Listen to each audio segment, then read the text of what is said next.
Assalamualaikum warahmatullahi wabarakatuh. Selamat pagi adik-adik sekalian. Sekarang kita masuk ke pertemuan yang pertama setelah UTS terkait dengan mata kuliah statistika terapan dengan pokok bahasan probabilitas diskret dan probabilitas kontinu. Adapun tujuan dari pembelajaran kita adalah adik-adik bisa memahami dan menjelaskan distribusi probabilitas diskret dan probabilitas kontinu, dan tentu saja bisa menghitung probabilitas diskret dan juga probabilitas kontinu secara tepat.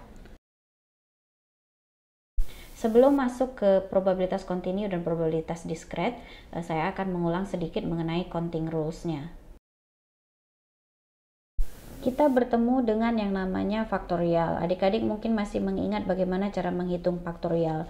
Nah, di sini dicontohkan 5 faktorial itu artinya adalah 5 kali 4 kali 3 kali 2 kali 1 itu sama dengan 120. Begitu juga dengan 4 faktorial itu artinya 4 kali 3 kali 2 kali 1 sama dengan 24. Nah, yang harus diingat adalah ketika kita bertemu dengan 1 faktorial ataupun 0 faktorial itu sama dengan 1. Nah, kita masuk ke yang pertama yaitu pemutasian, dan ini merupakan salah satu dari counting teknik. Nah, ini digunakan ketika kita menganggap bahwa order itu sangat penting sekali, di mana rumusnya n per n faktorial dibagi n kurang r faktorial. Nah, dicontohkan di sini adik-adik misalnya ditugaskan untuk memilih 2 dari 6 teman sekelasnya adik-adik untuk mengerjakan suatu tugas. Nah, satu orang itu akan bertindak sebagai ketuanya. Nah, yang satu lagi akan bertindak sebagai sekretarisnya. Nah, dalam berapa banyak cara kira-kira adik-adik akan menyelesaikan penugasan ini? Nah, di sini 6 itu adalah N atau jumlah dari kepopulasinya. N, PR, P, kemudian 2 yang dipilih. Berarti N dibagi 6 dikurang 2 berarti 6 faktorial dibagi 6 kurang 2 berarti 2 faktorial, berarti 6 faktorial dibagi 4 faktorial sama dengan 6 kali 5 bagi 30. Nah, kenapa ini 6 kali 5 Bu? Adik-adik bisa hitung sendiri, 6, 5, 4, 3, 2, 1 itu untuk yang 6 faktorial. 4 faktorial 4, 3, 2, 1. Nah, itu kan bisa dicoret langsung adik-adik sekalian. Nah, jadi hasilnya dapatlah 30. Sekarang kita masuk ke teknik yang lainnya yaitu kombinasi. Ini merupakan salah satu counting teknik yang digunakan ketika order itu dianggap tidak penting. Nah, untuk rumusnya berbeda dengan yang tadi di mana n CR sama dengan n faktorial dibagi dengan r faktorial dibagi n dikurang r faktorial. Nah, sebagai contohnya adik-adik bisa lihat di sini. Adik-adik misalnya ditugaskan memilih 2 dari 6 teman sekelasnya adik-adik untuk bertugas di sebuah satuan tugas. Nah, bedanya dengan yang tadi, semua orang di sini diberi tanggung jawab secara merata. Nah, kira-kira pertanyaannya dalam berapa banyak cara adik-adik dapat membuat penugasan ini? Nah, itu artinya N-nya 6, C, kemudian R-nya 2, NCR, 6, C2, 6 kombinasi 2. 6 faktorial dibagi 2 faktorial dikali 6 kurang 2 faktorial berarti 6 faktorial dibagi 2 faktorial dikali 4 faktorial berarti 6 kali 5 dibagi 2 faktorial. Kenapa 2 faktorial? 4 faktorialnya itu bisa di cross atau dihilangkan sama dengan tadi yang di 6 faktorial seperti yang di atas. Nah, kemudian dibagi 2 faktorial dapatlah 15. Sekarang kita masuk ke distribusi probabilitas diskret. Nah, distribusi probabilitas itu sendiri diartikan sebagai sebuah susunan distribusi yang mempermudah mengetahui probabilitas sebuah peristiwa. Nah, ini merupakan hasil dari setiap peluang peristiwa. Di sini dicontohkan misalnya berapa peluang meraih untung dari investasi di reksadana, atau berapa banyak yang barang yang harus dikirim apabila selama perjalanan barang mempunyai probabilitas rusak, atau juga berapa peluang karyawan bekerja lebih baik esok harinya. Adapun ciri-ciri distribusi probabilitas, yang pertama itu adalah probabilitas ini pasti merupakan hasilnya antara 0 hingga 1. Kemudian hasilnya adalah kejadian yang tidak terikat satu sama lainnya dan daftar hasilnya itu lengkap. Jadi jumlah probabilitas dari berbagai kejadian itu pastinya nanti akan 1. Nah, kita bertemu dengan yang namanya variabel. acak. Nah, variabel acak ini adalah sebuah ukuran atau besaran yang merupakan hasil suatu percobaan atau kejadian yang terjadi secara acak. Nah, di sini ditemukan atau dibagi dua. Yang pertama, variabel acak diskret menunjukkan ukuran hasil percobaan yang mempunyai nilai tertentu dalam suatu interval, dan juga variabel acak kontinu, yaitu ukuran hasil percobaan yang mempunyai nilai yang menempati seluruh titik dalam suatu interval. Nah, dalam variabel acak kita menghitung rata-rata hitung, varians, dan standar deviasi. Nah, untuk menghitung rata-rata hitung, mu-nya itu adalah sigma dari perkalian antara X dengan peluang X atau PX. Sedangkan untuk variansnya adalah perjumlahan X dikurang mu pangkat 2 dikali PX. Jadi penjumlahan dari hasil dari X kurang mu pangkat 2 dikali PX.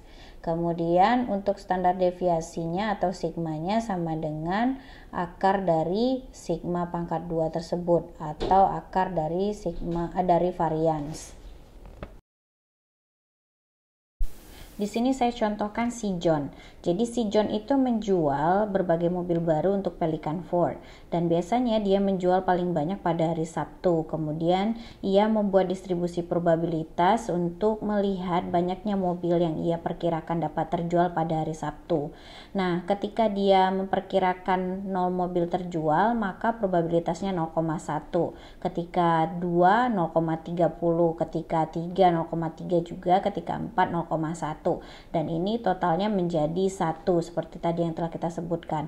Nah, yang diminta adalah kita melihat rata-ratanya, kemudian standar deviasinya, dan tentu saja variansnya. Kita hitung.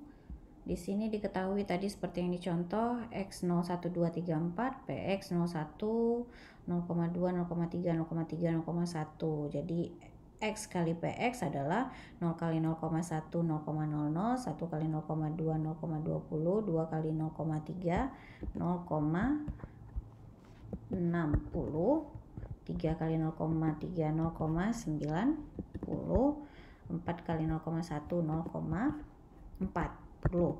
Berarti totalnya 2,10. Nah, kemudian kita perlu mencari X dikurang mu. Mu itu kan tadi udah disebutkan.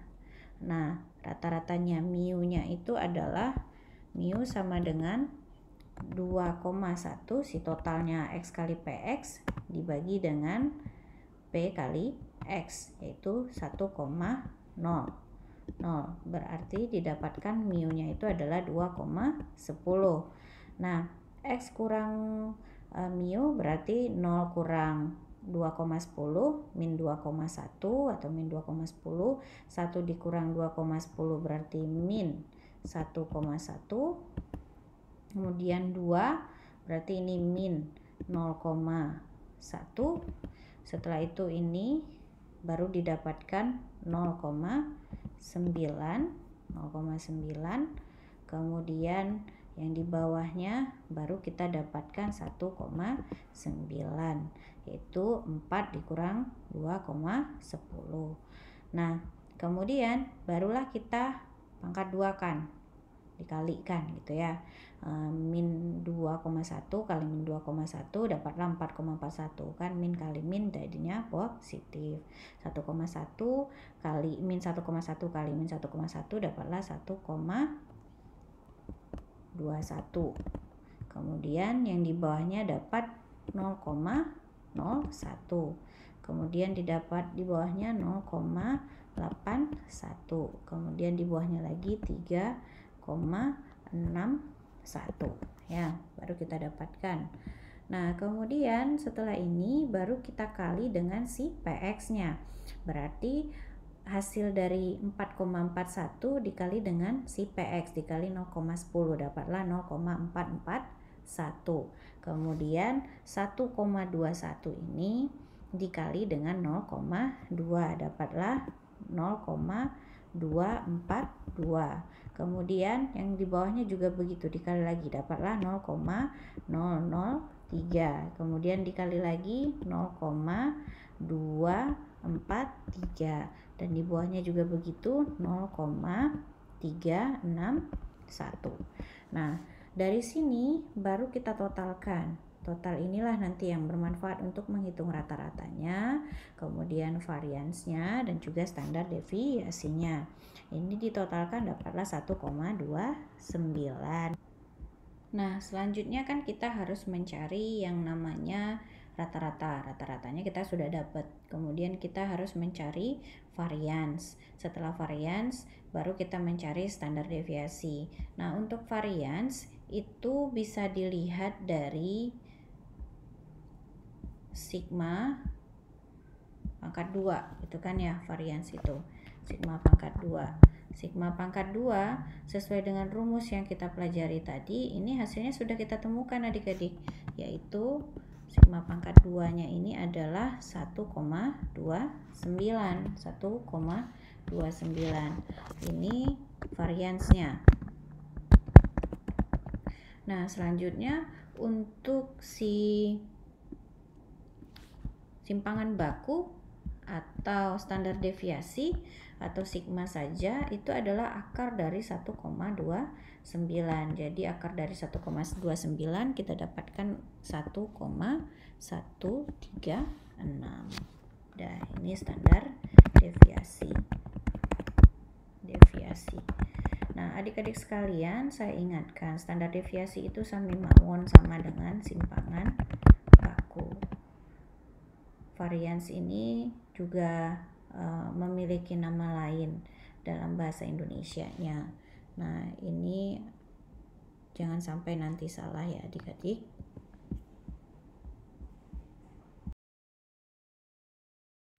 Sekarang kita masuk ke distribusi probabilitas binomial. Jadi ini merupakan salah satu distribusi probabilitas diskret yang sering terjadi. Nah, ciri-cirinya yaitu adalah setiap percobaan itu pasti menghasilkan dua kejadian. Misalnya, entah itu kelahiran anak, itu misalnya bisa laki-laki, bisa perempuan. Kalau misalnya transaksi saham, bisa jual, bisa beli. Nah, kemudian probabilitas suatu kejadian untuk sukses atau gagal itu adalah tetap untuk setiap kejadian. Kemudian, suatu percobaan dengan percobaan bersifat bebas dan data yang dihasilkan adalah data perhitungan.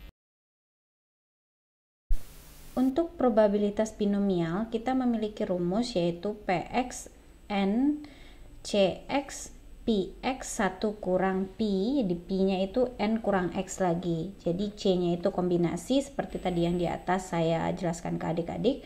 Kemudian N-nya itu jumlah percobaan, kemudian X-nya variabel acak, kemudian P-nya itu adalah probabilitas sukses untuk setiap percobaan. P-nya ini bukan 3,14 ya adik-adik, seperti kalau kita belajar di lingkaran ya. Nah, untuk menghitung rata-rata hitung dan varian distribusi binomial itu berbeda dengan yang tadi ketika kita bicara variabel acak. Nah, rata-rata hitung dihitung sama dengan mu sama dengan n dikali pi. Kemudian variansnya itu dihitung n dikali pi dikali dengan 1 dikurang pi. Sekarang kita masuk ke contoh. Di sini terdapat 5 penerbangan pesawat setiap harinya dari Petersburg menggunakan US Airways ke Bradford, Pennsylvania Regional Airport. Nah, misalkan probabilitas penerbangan datang terlambatnya itu adalah 0,2. Nah, pertanyaannya yang pertama, berapakah besar peluang hanya satu penerbangan yang terlambat hari ini? Kemudian yang kedua, buatlah distribusi probabilitas binomialnya dan berapa rata-rata distribusi binomial dan varian distribusi binomialnya. Nah, sekarang kita jawab yang A. Jadi diketahui probabilitas yang dia tanya adalah probabilitas hanya 1 dari 5 penerbangan pada hari ini. Berarti N-nya 5, X-nya sama dengan 1. Jadi dengan rumus yang ada kita masukkan. Tadi kita di awal di counting rules adik-adik bertemu dengan NCR. Nah, ini dia ya adik-adik ya. Kalau R-nya ini diganti X. Nah, 5C1 kemudian 0,20 itu didapatkan dari soal yang di atas, yaitu di sini penerbangan terlambat 0,20, kemudian pangkat 1. Kemudian 1 dikurang 0,20, 5 dikurang 1. Nah, 5C1 itu hasilnya setelah 5, ini kan 5 faktorial, tadi dihitung dengan sistem kombinasi tadi dapatlah 5 hasilnya. Kemudian 0,20 pangkat 1 sama dengan 0,20. Kemudian 1 dikurang 0,20, kemudian baru dikali dengan pangkat 4, dapatlah 0,496. Dari sini ketika dikali dapatlah hasilnya adalah 0,496. Nah, oke adik-adik, tadi disebutkan bagian yang kedua diminta kita untuk membuat distribusi probabilitas binomialnya, kemudian kita diminta menghitung rata-rata distribusi binomial dan varians distribusi binomialnya. Nah, untuk itu adik-adik kita udah tahu tadi X-nya itu 0, 1, 2, 3, 4, 5. Tadi kan ada 5 penerbangan ya. Nah, kemudian untuk mencari PX tadi sudah didapatkan caranya, yaitu tadi 5C0, kemudian sampai akhirnya didapatkan 0,496. Nah, untuk mencari isi ini dengan rumus yang sama, adik-adik bisa melakukan perhitungan yang diganti hanya pada C, pada 5C0, 5C1, 5C2 yang bagian R-nya atau X-nya itu yang adik ganti. Nah, dari sini barulah nanti didapatkan hasilnya. Adik-adik juga bisa menggunakan tabel binomial untuk mengisi dari PX ini. Nah, ini Ibu tampilkan tabel binomial. Di sini terlihat tabel binomial. Adik-adik bisa memastikan bahwa untuk menghitungnya itu diketahui melalui N-nya adalah 5, ini 5. Kemudian untuk peluangnya kan adik-adik tadi diingatkan bahwa 0,2, berarti dari 0,2. Nah, untuk nolnya 0,328 sama ya adik-adik, 0,3277 kan dibulatkan 8.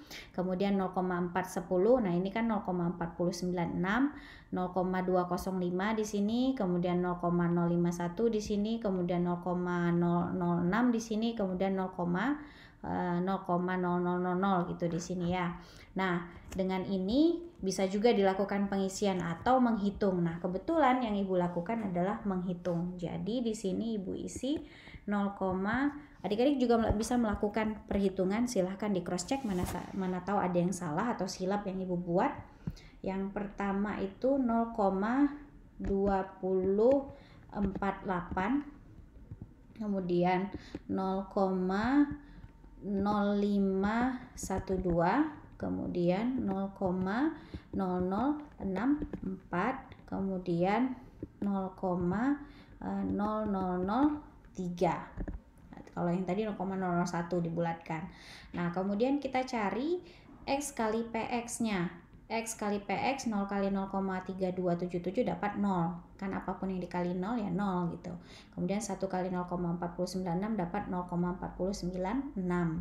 Nah, kemudian X PX-nya didapatkan untuk selanjutnya ini 0,4496. Kemudian di bawahnya 0,1536, kemudian 0,0256, bawahnya lagi 0,015. Nah, dari sini didapatkan mu-nya sama dengan, Ibu bikin U saja, ini mu ya Dek, U-nya yaitu 1,00. Jadi totalnya pasti 1 gitu ya. Nah, kemudian dari sini adik-adik bisa menghitung X dikurang mu, berarti ini X ya. 0 dikurang 1 min 1, ini 0, ini 1, 2 kurang 1 ya 1 gitu ya.